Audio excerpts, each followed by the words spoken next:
Hello friends, this is Jay Author and I'm making this presentation on behalf of retirementtransformation.com/blog.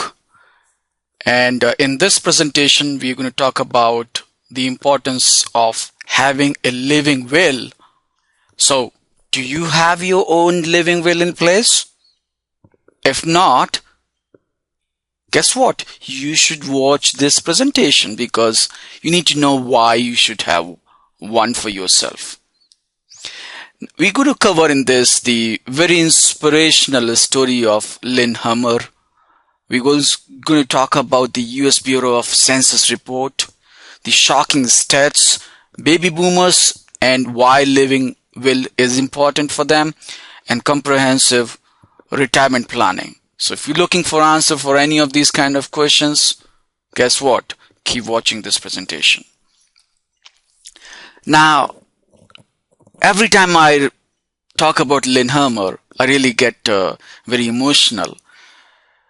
Now, Lynn, this is, by the way, a real story. It's not a made-up story here.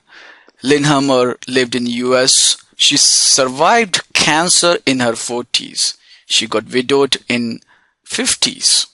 She lived in her own home until 91, just one day short. She never lived in any senior home. She never took the assisted living care help of any type from anybody.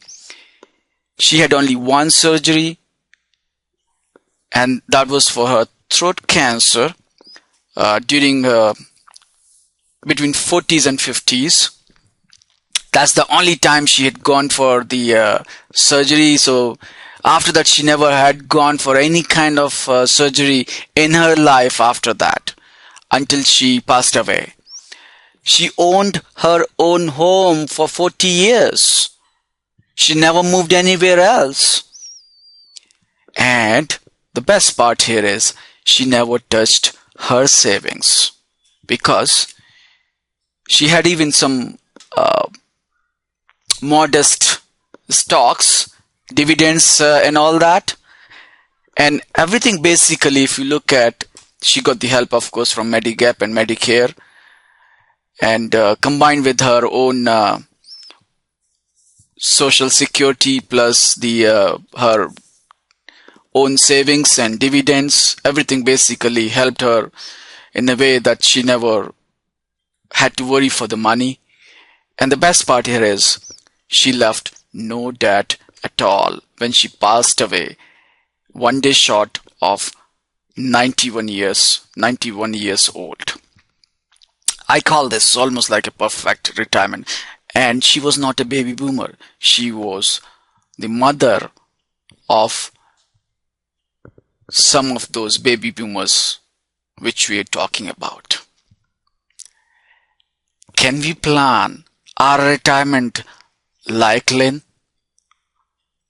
I think the answer is yes, we all can do that. We just have to plan it properly. So let's continue to look at the US Now Census Bureau report, and then I'm sure you will realize that it's not a good scenario here. This is the US Bureau of Census report. This was done in 2004, that over the age of 65 years old, there would be 36.3 million people in US alone. And I'm not talking about any other English-speaking country. This is purely US-based data. Over 85 years old, 4.9 million in 2004. And 100 years or over, 64,658 people. Now fast forward, think of 2050. I'm making this presentation in 2011, but let's go beyond. Let's think of 2050 scenario. There would be 86.7 million people in US alone who would be over 65 years old. That's 147% increase over 2004. Wow, what a number. What a big population of all these 65 years old people over there. I don't have these stats for over 85 years old, but I have these stats for late 90s people. There would be 9 million people, and there would be 3 million people who would be living more than 100 years. What a staggering number, folks. So I want to give a congrats to all those who are living for such a long period. But there is a message here. Besides this happy news that we're going to live much longer than our parents, but there's a serious message also at the same time. Did we plan for it? Do we have money for it? Are we ready for it? You may not have the answers today, but you need to get the answers. And you can get the answers if you start planning for it. So, let's talk about the healthcare here. That's one of the important lessons or parameter you need to be very careful when you plan for your retirement plans. We give expensive treatment to people doctors know it wouldn't help them. We are talking about those who have terminal cancer or, reached to the last leg of their life. And